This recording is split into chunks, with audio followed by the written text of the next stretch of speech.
Assalamualaikum warahmatullahi wabarakatuh. Menyambung materi Buletin Kafah yang dibacakan pada video sebelumnya, yang bertemakan Ramadan, bulan ketaatan dan perjuangan.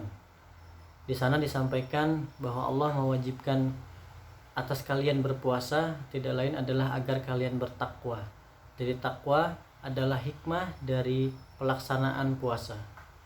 Dan kita ketahui takwa adalah menjalankan segala perintah Allah dan meninggalkan segala larangan-larangannya, baik secara individu maupun secara kolektif di tengah masyarakat.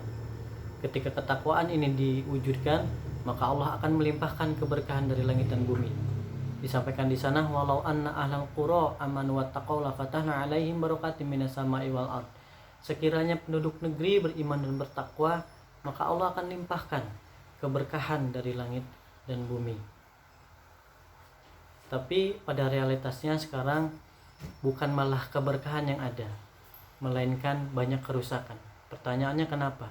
Melanjutkan ayat tersebut, walakin kadzabu fa akhadnahum bima kanu yaksibun. Akan tetapi mereka malah mendustakan ayat-ayat Allah, maka Allah siksa mereka atas perbuatan mereka sendiri. Maka ketakwaan akan bisa diraih ketika mengamalkan dan menerapkan syariah Islam secara kafah. Sebagaimana Allah telah berfirman dalam surat Al-Baqarah ayat 208. Sekaligus kita simak materi lanjutan dari buletin kafah ini. Allah Subhanahu wa taala berfirman, A'udzu billahi minasyaitonir rajim. Ya ayyuhalladzina amanu dkhulu fis-silmi kaffah. Hai orang-orang yang beriman, masuklah kalian ke dalam Islam secara kafah, secara total, menyeluruh. Al-Baqarah 208. Di dalam tafsirnya Aisar At-Tafasir, Imam Abu Bakar Al-Jazairi menyatakan bahwa kata kafatan dalam ayat di atas bermakna jami'an, total, menyeluruh. Karena itu, kata Imam Al-Jazairi, tidak boleh sedikit pun kaum muslim meninggalkan syariah dan hukum Islam. Pandemi ini seolah menegaskan kepada kita semakin penting dan mendesak perintah Allah Subhanahu wa taala itu untuk kita wujudkan secara nyata. Ketika kita diseru kutiba alaikumusiyam, kita segera melaksanakan puasa meski dalam kondisi pandemi sekalipun. Begitu pula semestinya ketika kita diseru kutiba alaikumul qisas fil qatl, kita pun segera mengamalkan dan menerapkan hukum qisas. Tak hanya hukum qisas, hukum-hukum syariah yang lain juga wajib diamalkan dan diterapkan, tentu oleh negara sebagai pihak yang berwenang. Hukum cambuk bagi pezinah ghairu muhson dan rajam bagi pezinah muhson. Pengambilan zakat secara paksa dari para muzaki yang enggan, pengaturan kekayaan milik umum, hukuman potong tangan bagi pencuri, dan hukum-hukum lainnya, semua harus dilakukan oleh negara.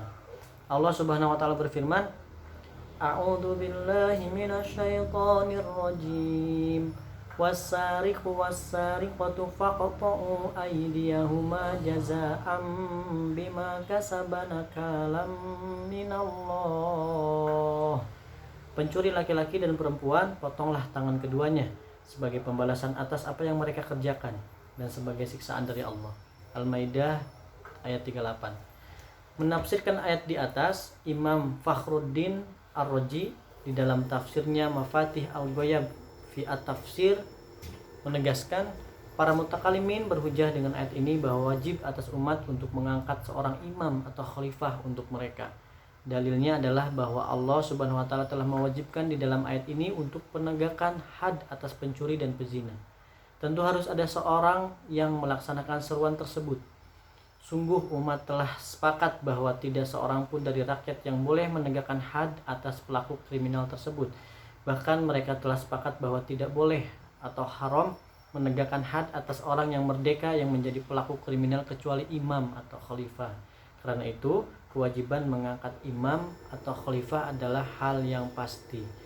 Kepemimpinan imam atau khalifah itulah yang disebut di dalam as-sunnah dan oleh para ulama sebagai imamah atau khilafah. Karena itu mengangkat imam atau khalifah, yakni menegakkan khilafah, adalah fardu kifayah atas seluruh umat Islam. Ini sebagaimana ditegaskan oleh Imam An-Nawawi di dalam Raudhah At-Talibin wa Umdah Al-Muftin. Imam As-Satibi di dalam Al-Muwafaqat menjelaskan benar dikatakan bahwa itu adalah wajib atas semua ala wajhi at-tajawud. Sebabnya pelaksanaan fardu itu hakikatnya adalah penegakan kemaslahatan umum. Karena itu mereka secara keseluruhan dituntut untuk menunaikan fardu tersebut. Dari penjelasan Imam As-Satibi itu, ketika kewajiban adanya imam atau khalifah yang melaksanakan syariah secara menyeluruh dan belum ada, maka semuanya wajib berusaha untuk mewujudkannya. Ajakan, seruan, dan dakwah untuk mewujudkan itu merupakan pelaksanaan dari fardu kifayah tersebut. Karena itu ajakan dan seruan ke arah penerapan syariah secara kafah jelas merupakan amal solih, bagian dari pelaksanaan fardu kifayah tersebut. Karena itu pula anggapan bahwa penerapan syariah secara menyeluruh di dalam khilafah sebagai ancaman, perbuatan terlarang atau bahkan sebagai kejahatan, lalu para pengusung dan pendakwahnya dikriminalisasi, semua itu hanyalah cerminan pikiran dan keputusan yang rusak serta tindakan yang menyimpang dan menentang petunjuk Allah Subhanahu wa taala. Allah Subhanahu wa taala berfirman, A'udzu billahi minasyaitonir rajim. Afanaj'alul muslimina kal mujrimin malakum kaifa tahkumun. Apakah patut kami memperlakukan kaum muslim sama dengan orang-orang yang berdosa, kaum kafir? Apa yang terjadi pada kalian sehingga berbuat demikian? Bagaimanakah kalian mengambil keputusan? Al-Qalam ayat 35-36. Tentu sikap seperti itu tidak patut dimiliki oleh kaum mukmin. Sebaliknya, kita semua semestinya bersegera berusaha secara sungguh-sungguh untuk mewujudkan perintah Allah tersebut, yaitu penerapan syariah secara menyeluruh. Untuk itu dibutuhkan perjuangan dan pengorbanan. Pada bulan Ramadan ini tentu perjuangan dan pengorbanan tersebut harus dilipat gandakan, tentu agar syariah Islam secara kafah bisa segera terwujud di tengah-tengah kehidupan. Wallahu a'lam bishawab. Hikmah, Allah Subhanahu wa taala berfirman, A'udzu billahi minasyaitonir rajim.